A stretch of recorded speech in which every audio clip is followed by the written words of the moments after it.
Good evening and thanks for joining us. Russian and Syrian government forces launched airstrikes today on the last rebel-held territory in Syria, the Idlib province. More than 3 million people are in the region, including fighters from groups opposed to the government. Video from a pro-opposition news agency showed smoke from what it said were bombings in multiple villages. The British-based Syrian Observatory for Human Rights reported more than 60 air raids in southern Idlib. And the first responder group, known as the White Helmets, reported 4 civilian deaths in the village of Abdin.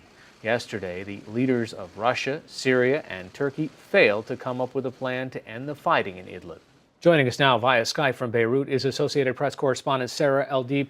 Sarah, for those people who might not have been paying attention over the past few days or weeks, who are fighting over Idlib and what's at stake here? Everyone's fighting over Idlib, to put it simply. I mean, everyone that is involved in the Syrian war find themselves on the center stage in the Idlib battle. The government is eager to retake Idlib. It is one of the last spots that is out of its control. Turkey, that is on the border with Idlib, is worried over an offensive in Idlib and is keen on not seeing one happen. And it also supports some of the opposition fighters in and around Idlib. Russia, which is a supporter of their government, Iran, which is also a government supporter, wants to sort out Idlib. Okay, so who's actually in there? I mean, you have people who are against the Islamic State, you have people who are against the Syrian rebels, you have people who are threatening the Turks. So what's the population that's really being targeted here?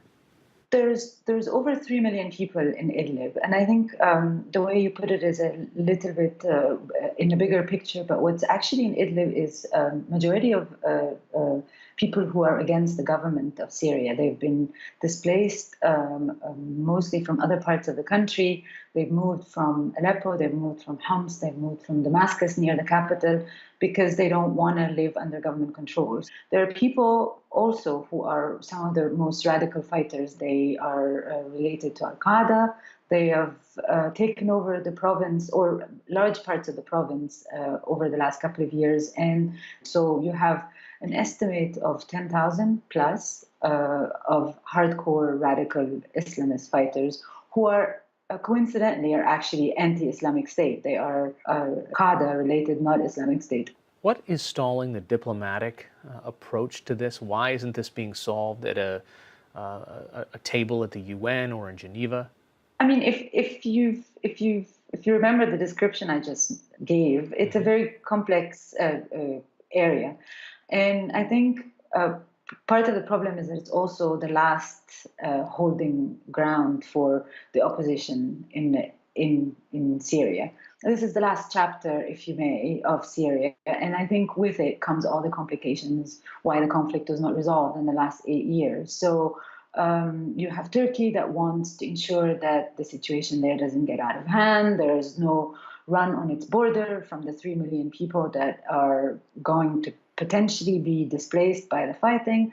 There is Iran and Russia who wants to ensure that there is some kind of agreement on the Turkey's presence in Syria, because Turkey already has some troops in Syria. And then you have the US, which also has some presence in eastern Syria, on the other side of the country. What was elusive for the last 8 years is now on the table in Idlib, but with a very possible humanitarian tragedy also coming with it. I think we heard the US officials yesterday describing it as 10 times or 11 times bigger than Aleppo. And so I think there's also that consideration. Finally, does the United States have any leverage left here besides our military presence? What sort of message, that whether Nikki Haley sends it or not, what sort of message actually carries weight when it comes to all of the different parties that you just described or involved in this?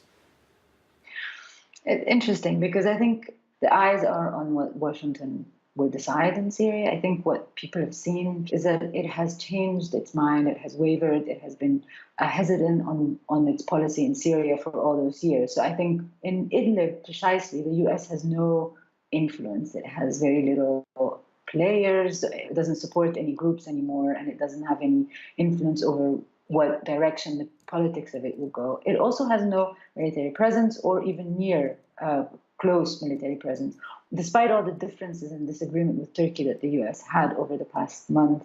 there is one thing that they have in common now in Idlib is they both don't want to see bloodshed there. So I think that may be one thing that the U.S. has there, is that it has a difficult and easy ally. Associated Press correspondent Sarah Deeb joining us via Skype from Beirut. Thanks so much.